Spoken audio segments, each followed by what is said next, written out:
வணக்கம். தமிழ் ஃபுட் கார்னர்ல இன்னைக்கு ஒரு சிம்பிளான லஞ்ச் மெனு பார்க்க போறோம். கத்திரிக்காய் காரக்குழம்பு, மஞ்சள் பூசணிக்காய் பொரியல், அரைக்கீரை கடையல். இந்த காரக்குழம்புக்கு இந்த கீரை கடையிலும் இந்த மஞ்சள் பூசணி பொரியலும் சைட் டிஷ்ஷா வச்சு சாப்பிட்றதுக்கு நல்ல பொருத்தமா இருக்கும். இப்போ எப்படி பண்றதுன்னு பார்க்கலாம். காரக்குழம்புக்கு 200 கிராம் கத்திரிக்காய் எடுத்து வச்சிருக்கேன். இதனுடைய காம்பு பகுதியை நீக்கிட்டு நீல வாக்குல கட் பண்ணி தண்ணியில சேர்த்துக்கலாம். தண்ணியில சேர்த்துட்டோம்னா கத்திரிக்காயோட கலர் மாறாம இருக்கும். அடுத்து மஞ்சள் பூசணி பொரியலுக்கு 1/2 கிலோ மஞ்சள் பூசணி எடுத்து வச்சிருக்கேன். இதனுடைய மேல் தோலை சீவிட்டு சின்ன சின்ன பீசஸா கட் பண்ணிக்கலாம். கீரை கடையலுக்கு ஒரு கட்டு அரைக்கீரையை நல்லா கிளீன் பண்ணிட்டு 2-3 தடவை வாஷ் பண்ணி எடுத்து வச்சிருக்கேன். ஃபர்ஸ்ட் குழம்பு எப்படி பண்றதுன்னு பார்க்கலாம். குழம்பு பண்றதுக்கு ஸ்டவ்ல ஒரு பேன் போட்டிருக்கேன். இதுல 2 டேபிள் ஸ்பூன் நல்லெண்ணெய் சேர்த்துக்கோங்க. இந்த குழம்புக்கு எண்ணெய் கொஞ்சம் அதிகமாக சேர்த்தாதான் நல்லா இருக்கும். அதே மாதிரி நல்லெண்ணெய் சேர்த்தாதான் குழம்போட டேஸ்ட் ரொம்ப சூப்பராக இருக்கும். எண்ணெய் சூடானதும் அதில் 1/2 டீஸ்பூன் கடுகு பொரிஞ்சதும் அதில் 1/4 டீஸ்பூன்ல பாதி வெந்தயம் சேர்த்துக்கங்க. சேர்த்த வெந்தயமும் நல்லா பொரியணும். இப்போ பொரிஞ்சிருச்சு. அடுத்து ஒரு 15 போல சின்ன வெங்காயம் சேர்க்கிறேன்.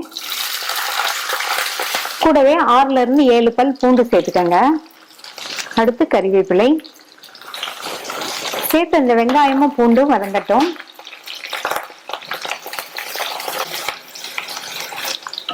வெங்காயமும் பூண்டும் ஓரளவு வதங்கிருக்கு. 2 மீடியம் சைஸ் தக்காளியை கட் பண்ணி சேர்க்கிறேன். இது கூட கொஞ்சமா உப்பு சேர்த்துட்டோம்னா தக்காளி நல்லா வதங்கி மசிஞ்சு வந்துடும்.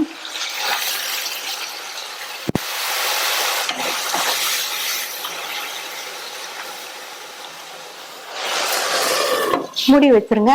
நம்ம சேர்த்த தக்காளி எல்லாம் நல்லா வதங்கி மசிஞ்சு வரட்டும்.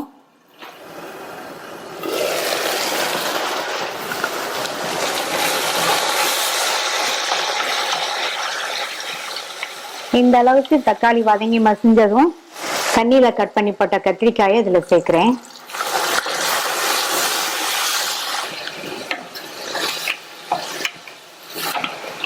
நம்ம சேர்த்த இந்த காய் எண்ணெயிலே வதங்கி பாதி அளவுக்கு வெந்து வரணும். மூடி வச்சிருங்க. மீடியம் ஃப்ளேம்ல இந்த காய் 5 இருந்து 6 நிமிஷத்துக்கு வதங்கட்டும். இடையில ஓபன் பண்ணி பார்த்து வதக்கி விட்டுக்கங்க. இப்போ 6 நிமிஷம் ஆச்சு. காய் எண்ணெயிலே வதங்கி பாதி அளவுக்கு வெந்திருக்கு. இதுல 1/4 டீஸ்பூன் மஞ்சள் தூள், 2 டீஸ்பூன் தனி மிளகாத்தூள், 4 டீஸ்பூன் கொத்தமல்லி தூள் சேர்க்கிறேன். அடுத்து குழம்புக்கு தேவையான அளவு உப்பு சேர்த்துக்கலாம். தக்காளி வதங்கும் போது கொஞ்சம் உப்பு சேர்த்திருக்கேன். அதுக்கு தகுந்தபடி நீங்க பார்த்து சேர்த்துக்கங்க. இதுல கொஞ்சமா மட்டும் தண்ணி சேர்த்து நம்ம சேர்த்து அந்த மசாலா தூளோட பச்சை வாசனை போக வதங்கட்டும். ஒரு 2 நிமிஷம் வதங்குச்சுன்னா மசாலா தூளோட பச்சை வாசனை எல்லாம் போயிடும். இப்போ மசாலா தூளோட பச்சை வாசனை எல்லாம் போயிடுச்சு. ஒரு பெரிய நெல்லிக்காய் அளவு புளியை 1/2 கப் தண்ணியில கரைச்சி வடிகட்டி எடுத்து வச்சிருக்கேன். அதை சேர்த்துட்டு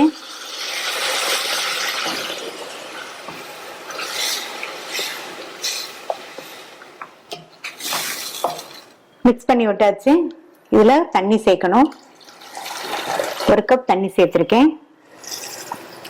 நீங்க குழம்போட கன்சிஸ்டன்சிக்கு தகுந்தபடி நீங்க தண்ணி சேர்த்துக்கங்க. எல்லாத்தையும் நல்லா ஒன்னா கலந்து விட்டாச்சு.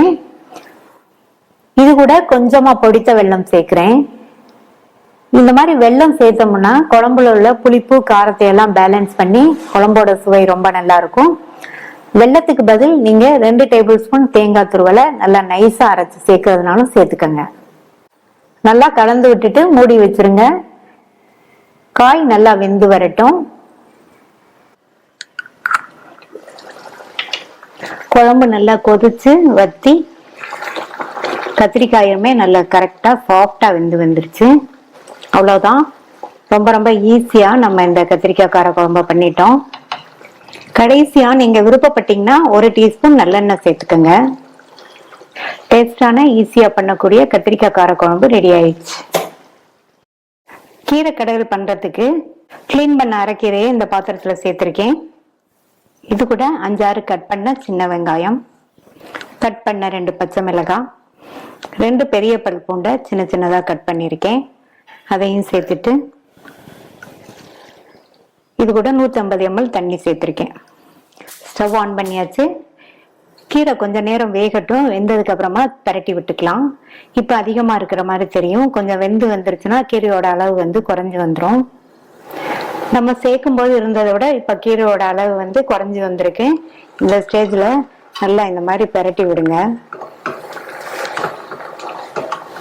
அப்பப்போ இந்த மாதிரி பரட்டி விடுங்க. இன்னொன்னு, கீரை வேகும் போது மூடி எதுவும் போட வேண்டாம், ஓப்பன்லயே வெந்தாதான் கீரையோட சத்துக்கள்லாம் நமக்கு கிடைக்கும். இப்ப நல்லாவே குறைஞ்சு வந்துருச்சு பாருங்க. கீரை வெந்துருச்சான்னு செக் பண்ணி பார்க்கலாம்.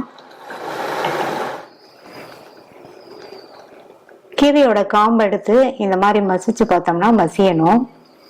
இதுதான் கணக்கு, கீரை கரெக்டா வெந்துருச்சுன்னு. இந்த மாதிரி காம்பை எடுத்து பார்த்து மசிச்சுன்னா கீரை கரெக்டா வெந்திருக்கும். கீரையோட கலரும் மாறாம இருக்கும். சூடா இருக்கும் போதே இதுல 1/2 டீஸ்பூன் சீரகம் சேர்த்துட்டு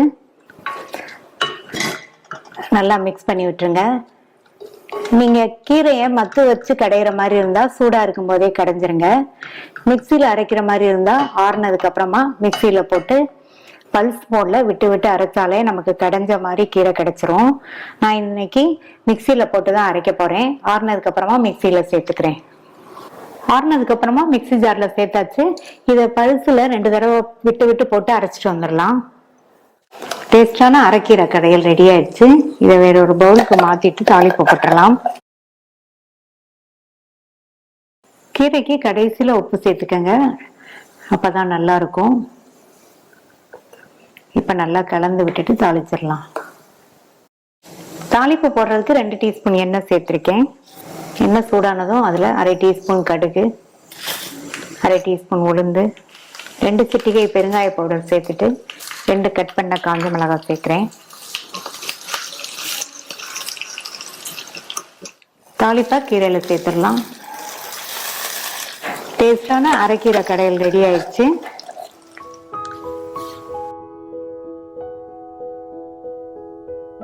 இந்த பேன்ல 3 டீஸ்பூன் எண்ணெய் சூடானதும் அதுல 1/2 டீஸ்பூன் கடுகு, 1/2 டீஸ்பூன் உளுந்து,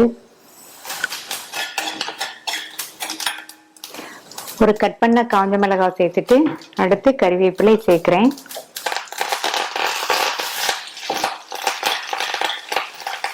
இதுல கட் பண்ணி வச்ச மஞ்சள் பூசணியை சேர்த்துக்கலாம்.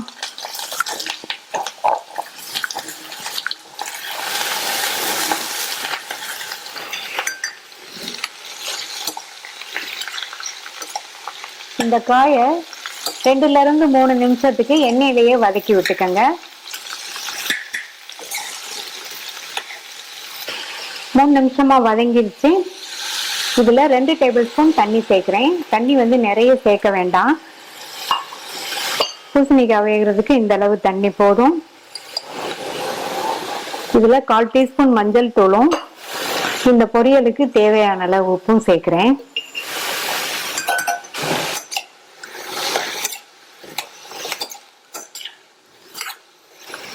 நல்லா மிக்ஸ் பண்ணி விட்டுட்டு மூடி வச்சிருங்க. காய் நல்லா சாஃப்டா வெந்து வரட்டும். குழையாம பாத்துக்கங்க. அப்பப்போ ஓபன் பண்ணி பார்த்து கிண்டி விட்டுக்கங்க. மிக்ஸி ஜார்ல 3 டேபிள் ஸ்பூன் தேங்காய் துண்டுகள், 1/2 டீஸ்பூன் சீரகம், 3 காஞ்ச மிளகாய் சேர்க்கிறேன். சக்கரை பூசணிக்கால லேசான இனிப்பு சுவை இருக்கிறதுனால காஞ்ச மிளகாய் கொஞ்சம் கூட சேர்த்துக்கணும். நான் இதுல பூண்டு சேர்க்கல. நீங்க விருப்பப்பட்டீங்கன்னா 2 சின்ன பல் பூண்டு சேர்த்துக்கங்க. இத தண்ணி சேர்க்காம துருவுன மாதிரி அரைச்சுக்கலாம். இப்ப காய் வெந்துருச்சு. இந்த மஞ்சள் பூசணிக்காய் வேகமா 5 நிமிஷத்திலேயே வெந்துரும். அதே மாதிரி இந்த காய் வேகிறதுக்கு தண்ணி அதிகமா சேர்க்க கூடாது, லைட்டா தெளிச்சு விட்டா போதும். இது கூட நம்ம அரைச்ச தேங்காய் கலவை, பொடியா கட் பண்ண கொத்தமல்லி இலைகள் சேர்த்துட்டு நல்லா கலந்து விட்டுருங்க. தேங்காய் கலவை சேர்த்ததுக்கு அப்புறமா ஒரே 1 நிமிஷம் மட்டும் இருந்தா போதும். 1 நிமிஷம் ஆயிடுச்சு.